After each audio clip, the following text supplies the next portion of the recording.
Frequency Podcast Network. Stories that matter, podcasts that resonate.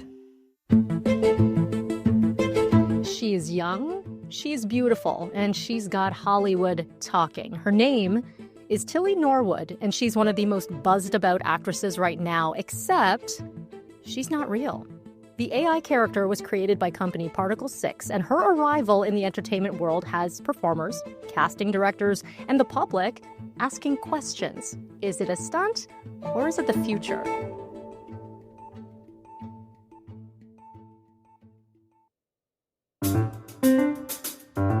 I'm Melanie Ng, and in this episode of The Big Story, we speak with ACTRA Toronto President Kate Ziegler about the intersection of art and technology. Thank you so much for joining, Kate. Thank you so much for having me, Melanie. You have been in this industry for some time, both as an actor on camera, a voice actor, and you now serve as president of the acting union, the local in Toronto, but of course representative of the nation. I want to get your initial take on Tilly Norwood. My personal just performer initial take was like one of, you've got to be kidding me, because you're looking at an image that objectively speaking could be a person, but knowing it's not, it's a series of, dashes and numbers, and it's a computed image that's been compiled through, thousands, if not millions of performers and creators and people's, aesthetic. It turned my stomach. And then my brain obviously went to all of the things and all of the ways that performers were going to look into it. But just that first, I just felt repulsed and then kind of sad about looking at a woman and feeling that way. If any of our listeners have not seen this yet, go take a look, because this character's likeness is so very realistic. If you first got a glance, took a still photo or whatnot, you'd say, "Oh, this is this. I could see this as an actress having a big career." And then when you read a little bit more about how she was generated, you have to pause for a second. And now Hollywood's starting to ask questions, including a number of unions saying, "Is this the future? Are human performers going to be replaced?" I want to read out one statement, and this was by the creator of the company, the CEO, who said this in a statement about Tilly Norwood. "To those who have expressed anger over the creation of our AI character, Tilly Norwood, she's not a replacement for a human being, but a creative work, a piece of art, like many forms of art before her. She sparks conversation, and that in itself shows the power of creativity." She goes on to say, "I see AI not as a replacement for people, but as a new tool, a new paintbrush. Just as animation, puppetry, or CGI opened fresh possibilities without taking away from live acting." What do you take from that, Kate? I mean, I respect people's opinions on things, and there's going to be performers and people in the space who agree with that.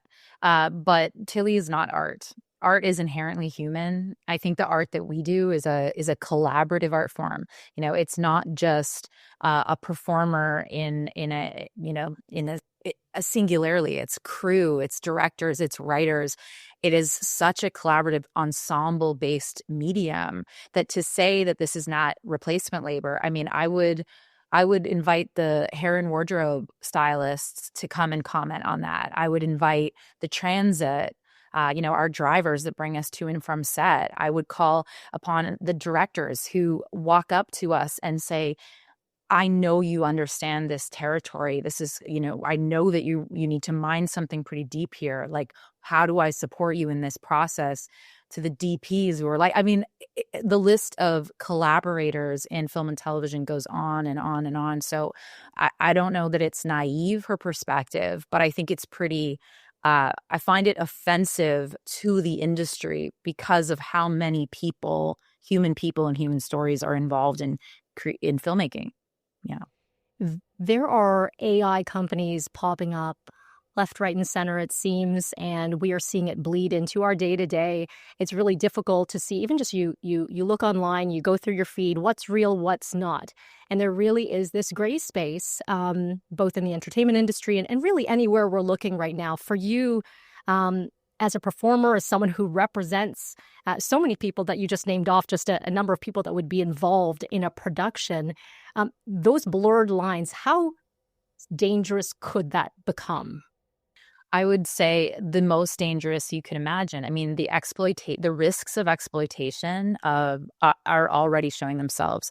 I won't get into too much detail, but I know there are performers in our union who have had their voices lifted out of content that they have created with an employer under a collective agreement, lifted off and used in ways that is completely exploitative.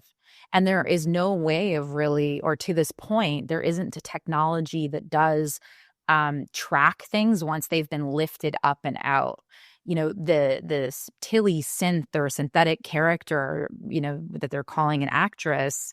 That's not it. It's a thing. And I say that with reservation because just when we were talking just before we started recording, like, the medium is the message here. And the medium is that this is a young woman. And so calling her it feels like we are getting into territory that is really dangerous because these its are going to be compilations of real human beings, real human being voices, and then used in ways that there are no guardrails for protection. Now, I don't know about you, Tilly looks to me to be about 18 to 20 years old. That's pretty young. Well, what about 6, 7, 5, 2? I'm not a parent, but I spend a lot of time talking to members who are parents about the fear, the amount of care that they are having to take to protect children from technology, and the wave that's coming with AI. I mean, it has all of our kind of hackles up. Is that the right word? Hackles? Yeah. But it definitely has a lot of people concerned, as they should be, in so many different ways. Let me ask you from a practical sense, for a character like Tilly to be cast in something, how could that even work? From someone on the outside, how would that work? Yeah, I mean, I can't really imagine it yet. It feels like it would be, they would have to do some kind of, well, I guess what they would do is let's say you had a few of us there on set, and then they may do some kind of green screen where then they're inserting this character. And I fear that that's the direction we're going. So go back to the quote from the creator of this to say that this is not a form of replacement labor feels like very obtuse. Like, what do you mean? That is someone's job. Creative labor is labor. Work is work. We are not untethered from an industry that generates billions of dollars in the economy. Like, to say that nothing will change, we're just going to add value. I think that if you talk to performers who are feeling an immense contraction in our industry, this is just yet another major threat to that. Yeah. Do you see any positive usage of AI, maybe not necessarily for a performer, but a positive use where it would make sense? Yeah, I mean, I think that's definitely something that everybody is, we're all feeling this fear that if we say, well, there could be some value that we're somehow putting an endorsement on all of what's being created. I think there is potential in healthcare. And, I've been talking to some of our MPPs and, politicians about the way that they're treating these conversations, at their different desks, right? And the conversation isn't just through one lens. It's like, what's this going to do to the whole industry? But I also, I just saw a video. Jon Stewart interviewed Tristan Harris, who, for, people that are unfamiliar, you Google him. There's a documentary, I think, on Netflix, and he was at Facebook for a while. And the quote that he is on the video is he says, AI companies are trying to colonize humanity. And my friend put her own little message that said, using AI as a choice. And I thought, you know what, I may think it's fine to use AI to help me correlate notes, for example, things I've created. But the more that we go, well, maybe it's okay to use here, or maybe it's okay to use there, the more I think we become complicit in the areas that we're not comfortable. And so that's a sort of ethical question I think everyone has to ask themselves. And it's something I'm personally kind of toying with and trying to understand. One of the things Tristan Harris said is that every like all the big tech companies, any of their platforms now come with like an AI assistant. Well, that used to be somebody's job, right? And now I'm here and creating a relationship with my computer that is, we're moving into her territory, right? The Spike Jonze film. Like, there's so many areas that I think we can get carried away, and before it's too late, or it's too late, you're involved.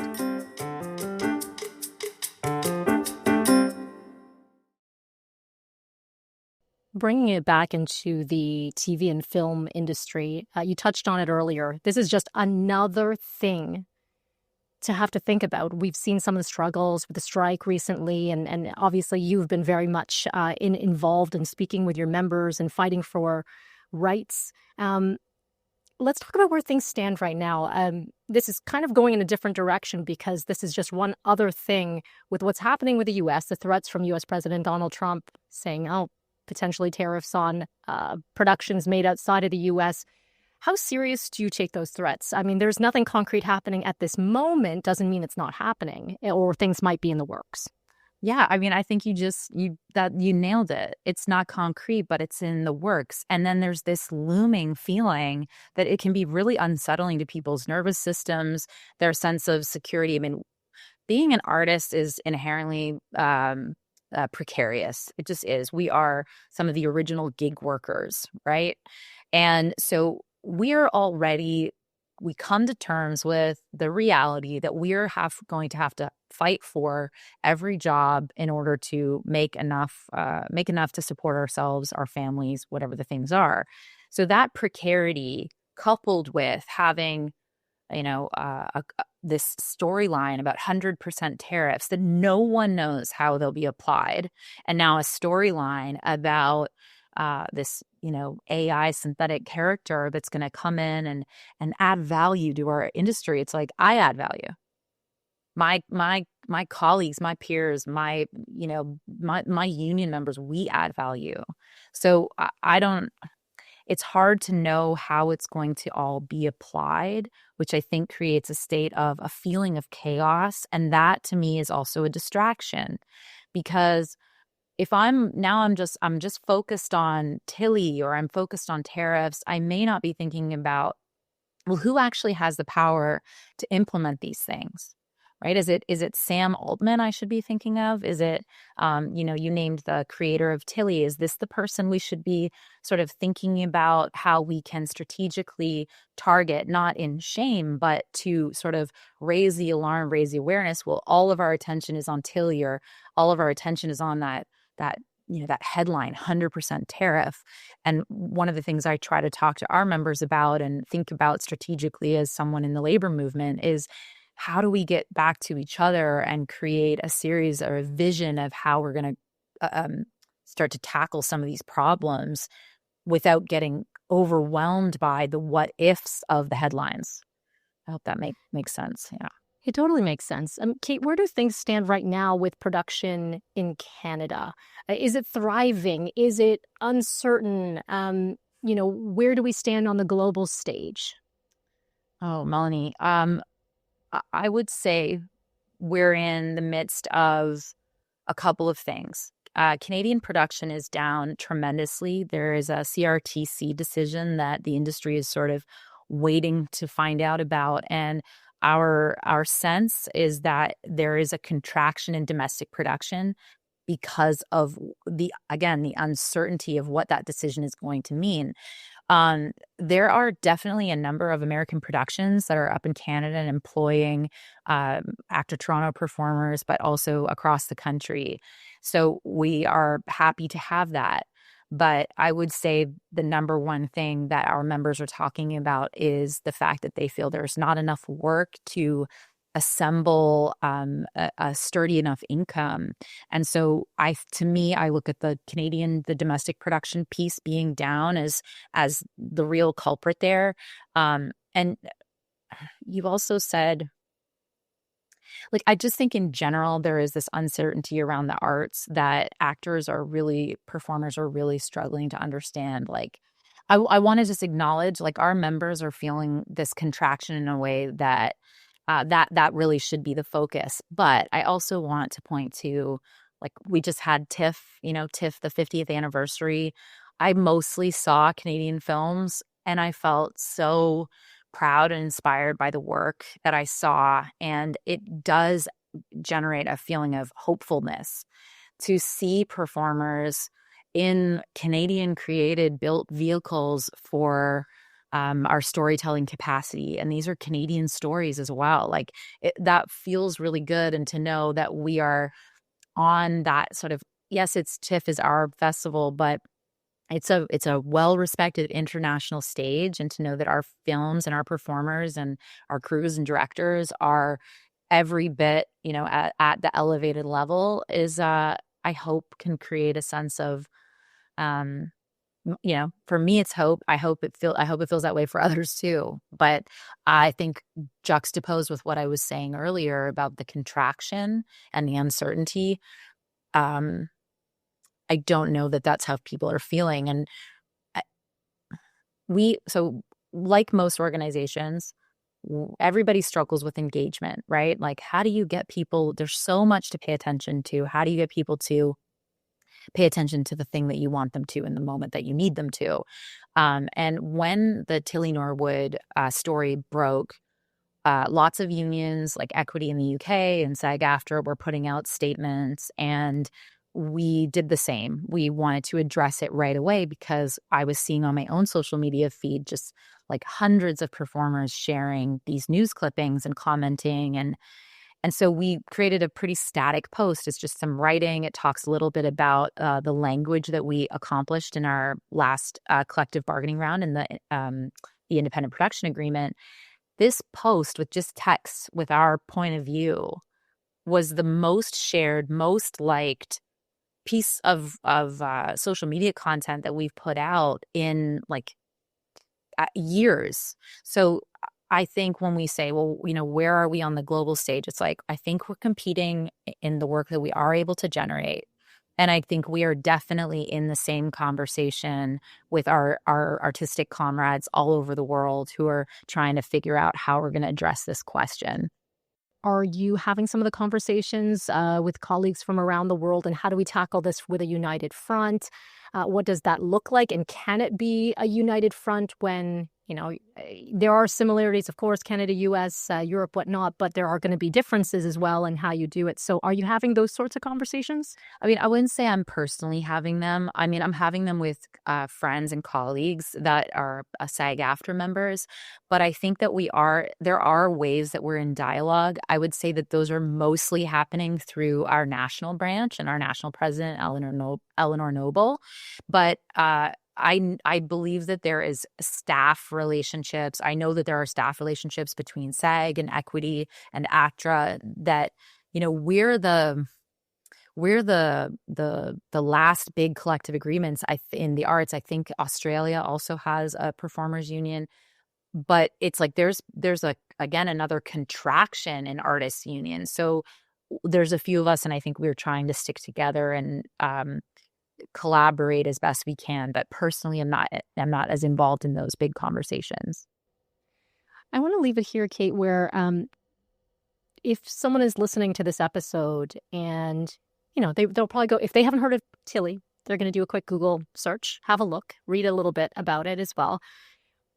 What is a lasting message you want to leave with our listeners about humans, art, and connection?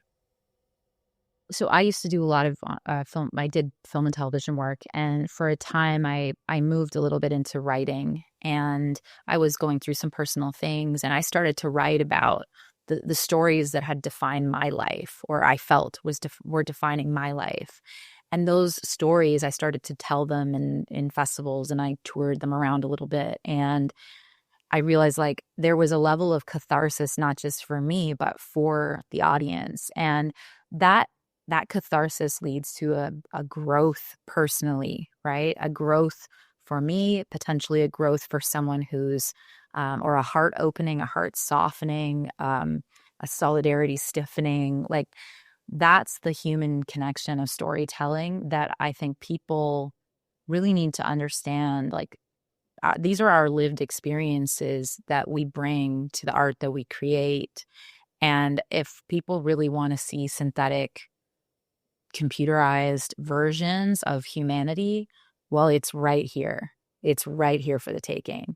But I think performers are going to be wanting to fight back. And I think through collective agreements, just like unions in any other sector, we have a unique potential to create language to defend an industry that is in many ways a canary in a coal mine. So for listeners, like, don't underestimate the power of unions to do something here. This summer, we watched our flight attendants stand up and be successful using the tools and tricks of the labor movement, not tricks, the systems, right? To me, the defending of those collective agreements on a really big public scale is exactly the kind of thing we need the public to start going, right. When they fight back, they win. They solidify terms and conditions that will mean that my kids and my grandkids will continue to have jobs, whether it's in the arts, whether it's in working in steel or, as a flight attendant. So teachers, all the things. So those are the things I'd like people to be just considering when they're looking at this content. Yeah. Really appreciate this conversation. ACTRA Toronto President Kate Ziegler, thank you so much for your time. This was such a pleasure, Melanie. Thank you so much for reaching out. And that was The Big Story. You can send us feedback on this episode or any other episode by emailing us at hello@thebigstorypodcast.ca. You can find us on the Seeker app or on all of your favorite podcast players. Don't forget, you can rate, review, follow, and share. I'm Melanie Ng. Thank you for listening.